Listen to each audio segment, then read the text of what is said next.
Російські ФСБівці, які вбили Набір Рахімова, виявились потерпілими. Саме так окупанти назвали силовиків спецпідрозділу ФСБ у матеріалах сфальшованої справи. Убивць із позивними «Макар», «Гордій» та «Дзвін» навіть викликали на засідання російського суду. Але вони жодного разу не з'явилися, бо, мовляв, зайняті на війні.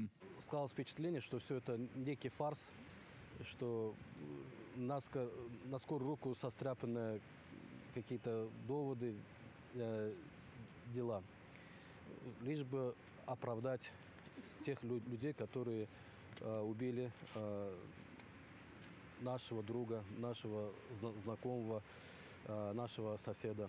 Справу врешті закрили, але тіло політичного біженця з Узбекистану Набіра Рахімова не можуть поховати з травня 2021 року. Тоді окупанти вдерлися з облавою у Совєтському районі, застрелили його при затриманні буцімто тому, що Рахімов чинив опір. Все покидали сюда, чтобы это, то есть он себе расположил себе, и... Дружину Набіра Рахімова Сохібу Бурханову досі тримають у таборі для іноземців у Краснодарському краї, каже адвокат Едем Сімідляєв.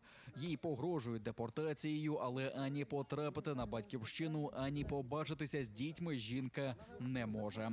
Ее до сих пор не отправляют на родину в Узбекистан в связи с тем, что она является представителем подсудимого, то есть представителем своего супруга, и имеет право участвовать в судебных заседаниях. Хотя она с первого дня заявила, что не желает участвовать в прениях, однако суд не дает разрешения.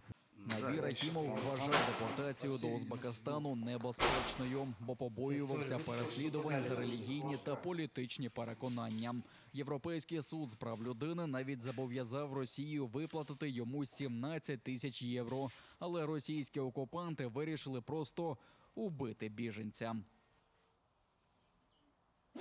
Публічно закликав до геноциду українців і підтримує російських злочинців. Доцент окупаційного Кримського федерального університету імені Вернадського Андрій Нікіфоров після звільнення Криму цілком може поїхати за ґрати на 12 років.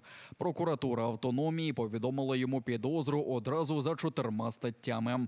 За пропаганду війни, виправдовування російської агресії, колаборацію з ворогом і заклики до геноциду. Робив він це публічно на телеканалах, які обслуговують окупаційну владу Криму, називаючи українців неповноцінним народом.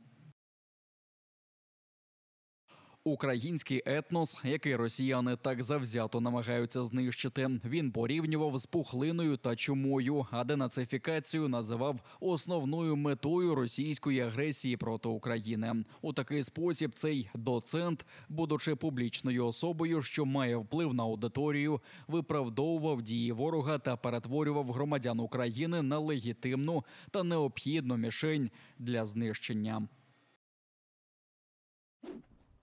Оборона Сходу тримається. Українські воїни відбивають російський наступ на 5 напрямках. За даними Генерального штабу, ворог атакує на Луганщині та Донеччині. Найкривавіші бої не припиняються у Мар'їнці, поблизу Вугледара, Авдіївки та, звісно, Бахмута. Гарнізон міста стримує маніакальні спроби ворога просунутися зі сходу, півночі та півдня. Потуги москолоти супроводжуються шаленими втратами серед найманців і кадрових військових. На тимчасово захопленій частині Херсонської області противник продовжує насильницьку паспортизацію населення. Російські окупаційні війська разом з поліцією посилили перевірки на блокпостах і погрожують виселенням з початку березня всім громадянам, які не отримають російський паспорт. Амністовані війною вагнерівці осідають в окупованому Криму та тероризують місцевих. За даними українського генштабу, з початку року на півострові значно погіршилася криміногенна обстановка. Пов'язують це з появою колишніх в'язнів, які воювали у лавах російських найманців до кінця контракту та дістали за це амністію. Після скоєних злочинів вони не йдуть до в'язниці, кажуть у генштабі, а знову відправляються на передову. Бісміллахір-рахманір-рахім. Згадати Джеміля Гафарова, якого довели до смерті в російській в'язниці, зібралися десятки людей. Вони звідусіль приїхали до його родинної оселі у Строганівці, що під Сімферополем, для спільної молитви. Тиждень тому Джеміля Гафарова так само усім народом поховали. Понад 5000 кримських татар приїхали тоді з різних куточків Криму, як до того приїздили на російські судилища, щоб висловити протест.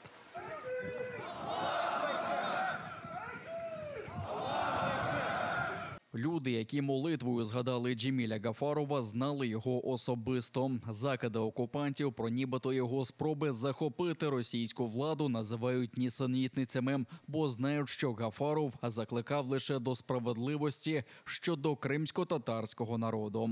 Тот факт, что он умер в застенках этой несправедливой системы,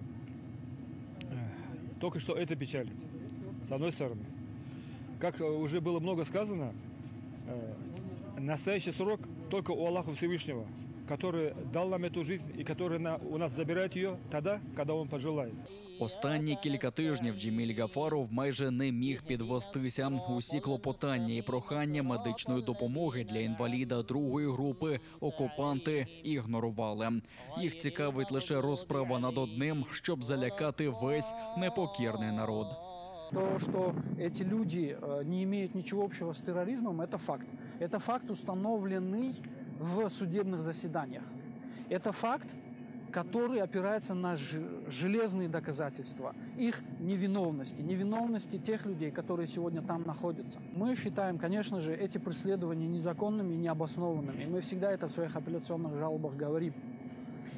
Джемілю Гафарову стало гірше після незаконного вироку російського суду в Ростові-на-Дону у січні. Перед тим він майже 4 роки провів в окупаційних ізоляторах, попри те, що переніс інфаркт, мав хворобу серця та потребував діалізу нирок. За кілька днів до цього в Оренбурзькій колонії пішов з життя інший бранець Костянтин Ширінг, звинувачений окупантами у нібито шпигунстві у Криму.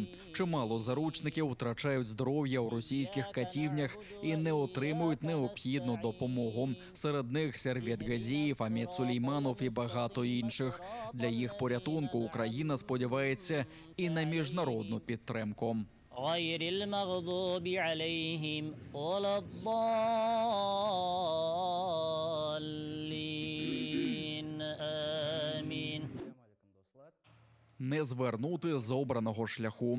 Так називався текст цьогорічного єдиного диктанту з кримсько-татарської мови.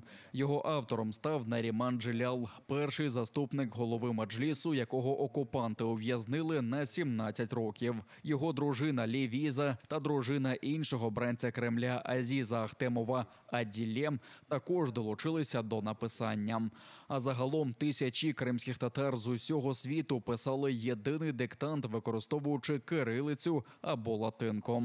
Текст символічно читали з окупованого Криму, а транслювали наживо в ефірі телеканалу АТР. Онлайн-диктант, присвячений Дню рідної мови, відбувся вже у 5-те, попри війну та посилення російських репресій на півострові.